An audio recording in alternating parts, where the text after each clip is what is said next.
todos y a todas, bienvenidos y bienvenidas a un nuevo vídeo en este canal. Yo soy Pablo Castillo, vuestro entrenador de deportes de resistencia. Bueno, hoy vamos a tratar un tema fascinante.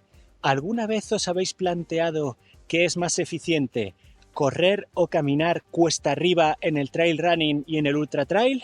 Bueno, pues hoy lo vamos a analizar gracias a un último estudio fascinante que ha salido. Y en este vídeo, os voy a intentar describir ese estudio y los descubrimientos de la ciencia respecto al verdadero rendimiento en el trail y el ultra trail. ¿Correr o caminar cuesta arriba? Pero antes me toca entrenar a mí. ¡Vamos! Bueno, pues como os decía, vamos a comenzar a explicar este estudio tan interesante. Pero antes, permitidme que os comparta una idea que fue la que me hizo investigar sobre este tema. Allá por 2018 hice las 100 millas del Genal. Muy bien. En mi cabeza, los recuerdos de dicha carrera eran, pues, que había ido muy bien. Es verdad que se me dio muy bien. Y en el vídeo, que además lo tenéis en el canal, si acaso lo dejo por aquí, pues veis que la verdad que se me dio muy bien. 34 horas, sensaciones buenísimas y demás. Pero en mi cabeza tenía la sensación de que había ido corriendo durante bastante tiempo de todas esas horas, ¿vale? Pero me fui al registro que tengo en Strava de la misma y los registros que yo tengo también que anoto y demás. Y me di cuenta que podemos decir, el porcentaje de andar respecto al de correr era de un 69%, con lo cual yo había andado un 69% en esa prueba, o podemos decir power walking también, y pues ese otro 31% era el que había dedicado a correr. Así que por ver todo esto se me ocurrió investigar si había estudios que pues trabajaran en el tema del ultra trail esa dicotomía entre qué es mejor, qué es más efectivo para una carrera de ultradistancia, si trotar o correr o andar, ¿no? Aunque sea como eso es power walking, andar rápido. Así que sin más, podemos decir, anécdota personal me hizo llegar hasta este estudio. Y es que, claro, la división entre correr y caminar pues es algo que está muy presente en el mundo del ultra trail. Y personas como yo, entrenadores, también científicos y demás, siempre estamos investigando pues qué es mejor y en qué variables podemos basarnos para determinar si es más efectivo el correr o el caminar, ya sea pues en el VO2 max, en la economía de carrera, en la frecuencia de la zancada, en hay múltiples en lo que es la fatiga muscular, el coste bioenergético, etcétera, ¿no? Entonces hay muchos y pues todos ellos conforman esa dicotomía entre que no sabemos cuándo es mejor ponerse a correr y cuándo es mejor ponerse a andar cuando uno está practicando un ultra trail. Y pues he aquí que he encontrado un estudio que trabajaron esto, pero además lo más interesante de este estudio es que, a diferencia de otros que normalmente siempre se hacen en el laboratorio, en grandes cintas de correr, en las que incluso se pueden usar bastones y cosas así, este estudio se realizó al aire libre. El nombre del estudio es Energetic Cost of Uphill Locomotion in Trail Running, o costes energéticos del tipo de locomoción a la hora de subir en trail running. Y como os digo, lo interesante de este estudio es que se realizó en un ambiente controlado, pero al aire libre.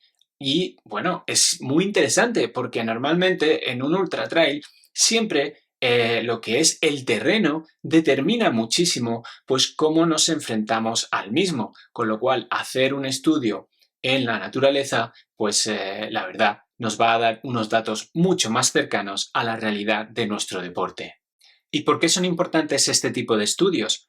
Porque nos permiten dilucidar las diferencias que hay entre correr y caminar. Sabemos que biomecánicamente son muy diferentes. La oscilación de la masa en un tipo de locomoción, como puede ser el andar o el correr, es totalmente diferente. La fase aérea, la flexión de las articulaciones, todo ello son diferencias que es importante tener en cuenta para poder entender qué es mejor, si correr o caminar en un ultratrail.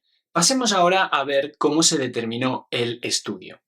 Se utilizó una muestra de 14 sujetos, entre los cuales había hombres y mujeres, y unos medidores portátiles, una especie de carritos que iban con ellos, con los que se les medía pues el VO2 max, la frecuencia cardíaca, el tema del lactato y otros tipos de parámetros. Todo ello para, en un entorno controlado, dilucidar la diferencia entre correr y caminar a la hora de subir por un sendero determinado que se utilizó en el estudio. Y bueno, ¿qué consiguieron averiguar? Pues fijaros, los resultados principales que salieron es que no había diferencias en el coste energético a la hora de caminar o correr en ese sendero lo más rápido posible durante el tiempo establecido. El pico de consumo de oxígeno, la frecuencia cardíaca y el coste energético fueron casi similares en ambas situaciones. Sin embargo, es muy importante que tengamos claro que este estudio presenta unas grandes limitaciones, ya sea por el tipo de la muestra, que es muy pequeña, ya sea por el tipo de aparatos que se utilizaron a la hora de las mediciones y sobre todo porque estábamos hablando de unas pruebas que duraban entre 5 y 7 minutos. Podemos decir, y después de analizarlo bastante, además os dejo, como siempre, el link para que podáis ir vosotros y vosotras a investigar el estudio, pues podemos decir que si no analizamos de forma profunda los datos, podíamos llegar a la conclusión, creo yo, errónea, de que correr cuesta arriba es más ventajoso, ya que si nos te está costando lo mismo que andar y tenemos un pico de V2 max igual y el coste energético efectivamente es el mismo, pues entonces vamos a correr, ya que todos los sujetos cubrieron el recorrido en menos tiempo cuando corrían que cuando andaban. Pero si realizamos un análisis más profundo de las estadísticas que arrojaba el estudio, lo que nos estamos dando cuenta es que hay otros factores en el mundo del ultra trail y también del trail que son los que de verdad inciden a la hora de tomar la decisión de correr o andar. ¿Y qué esos otros factores pueden ser? Pues lo hablé en el vídeo de la semana pasada, la fatiga neuromuscular y la producción de fuerza.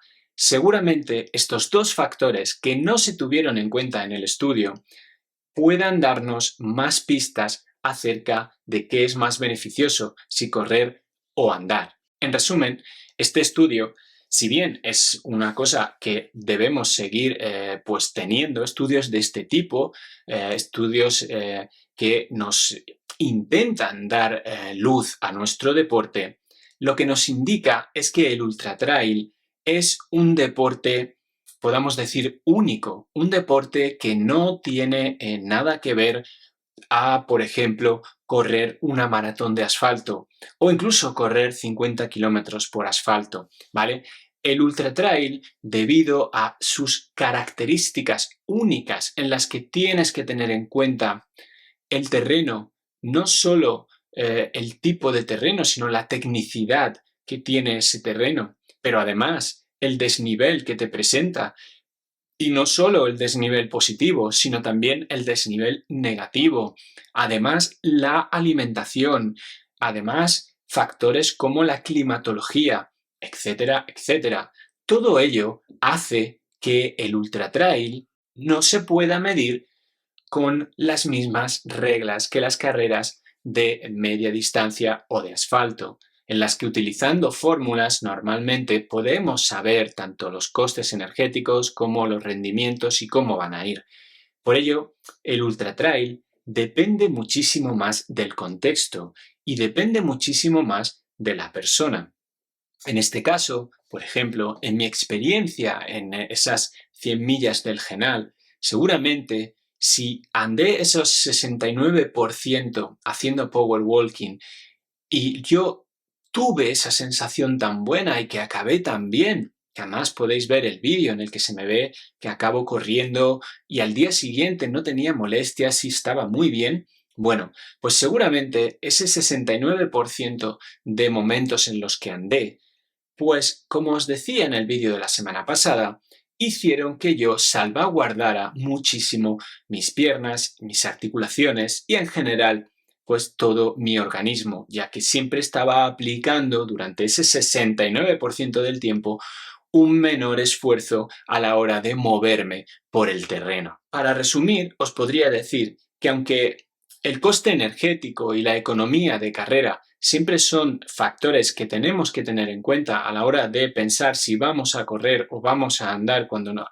afrontamos una cuesta, lo que creo que es más sensato y en este mundo del ultratrail en el que todavía hay mucho por investigar, pues creo que lo más sensato es tener claro cuál es el contexto al que nos enfrentamos, cuál ha sido nuestra preparación y cómo eso se articula dependiendo de qué tipo de persona seas y dependiendo de qué tipo de carrera quieras llevar a cabo. Creo que eso es lo que más podemos tener en cuenta a la hora de hacer un ultra trail y que este estudio, ya os digo, que tiene bastantes limitaciones estadísticas, no obstante, es un gran paso adelante porque ya sale de los laboratorios para intentar estudiar a los sujetos en el campo donde se realizan las pruebas, que es en la naturaleza. Así que ojalá salgan más estudios de este tipo y yo os los pueda contar aquí. Como os decía, os dejo el enlace al estudio en la descripción del vídeo para que si queréis pues verificarlo vosotros y vosotras mismas seáis libres de hacerlo. Lo dicho, muchas gracias por estar ahí, sed muy felices, que es vuestra única obligación, y yo aquí seguiré investigando para vosotros para aportaros la mejor o el mayor conocimiento posible que haya en la red y en las revistas científicas acerca de nuestro deporte, el trail y el ultra trail. Sin más, nunca dejéis de hacer deporte. ¡Hasta luego!